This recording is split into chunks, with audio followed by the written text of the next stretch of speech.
Hello guys, চলো আজকে আমরা গৌতম বুদ্ধ আঁকবো। তার জন্য আমি আগে থেকেই ক্যানভাসে এঁকে নিয়েছি। এবার এখানে আমি আস্তে আস্তে কালারটা করব। তার জন্য আমি ফেসে করার জন্য নীল কালার করে নিয়েছি। এবার এই নীল কালারটা আমি পুরোটা ফেসে অ্যাপ্লাই করব।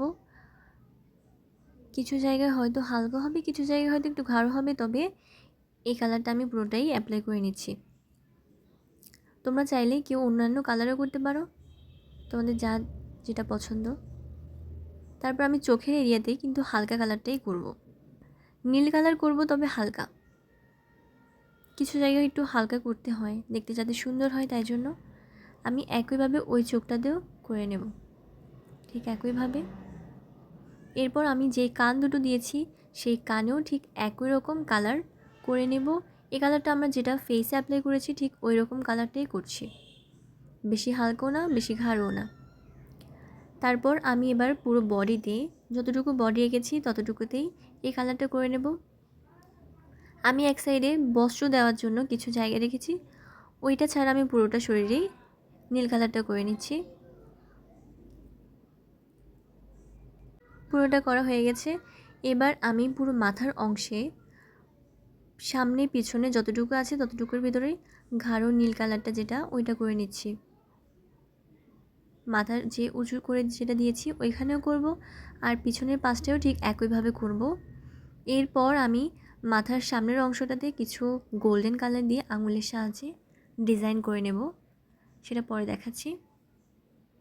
এবার আমি চোখের এখানে যাতে ভাঁজ মনে হয় তার জন্য আমি একটু হালকা গাঢ় করে দিচ্ছি। এবার আমরা এখানে বস্ত্র দিয়েছিলাম, তাই বস্ত্রর জন্য আমি কমলা কালারটা এখানে অ্যাপ্লাই করছি। আমি সচরাচর দেখি যে এখানে কমলা কালারটাই অ্যাপ্লাই করা হয়, তবে অন্যান্য কালারও করতে পারো, যেমন লাল বা হলুদ, এগুলো করা যায়। তোমাদের যেটা পছন্দ তোমরা ওইটাই করো। তারপর আমি এখানে ঠোঁটে হালকা একটু লাল আর সাদা কালার মিক্স করে করেছি। আর এখানে আমি পদ্ম ফুল এঁকেছিলাম, তাই জন্য পদ্ম ফুলের কালারটা করে নিচ্ছি। এখানেও ঠিক সেম, আমি হালকা একটু লাল এবং একটু সাদা মিক্স করেই করছি। এটা পুরোটা করার পর আমি এখানে লাল কালার দিয়ে একটু শেডিং করে দেব, যাতে একটু রিয়েলিস্টিক মনে হয়। তোমরা দেখো ঠিক এভাবে করব। আস্তে আস্তে আমাদের পদ্ম ফুলটাও আঁকা শেষ, প্রায় কমপ্লিট।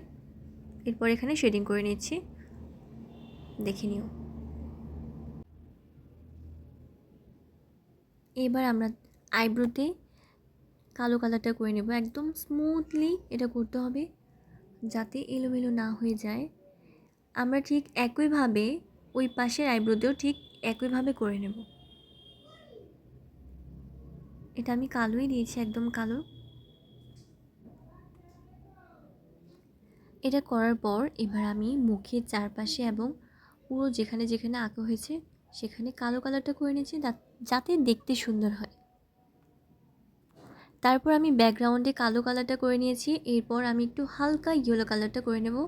এই যে বললাম এখানে আমি গোল্ডেন কালারটা করে নিয়েছি। এবার দেখো ফাইনাল লুক কেমন হয়েছে অবশ্যই জানাবে। আজকের জন্য এটুকু, বাই।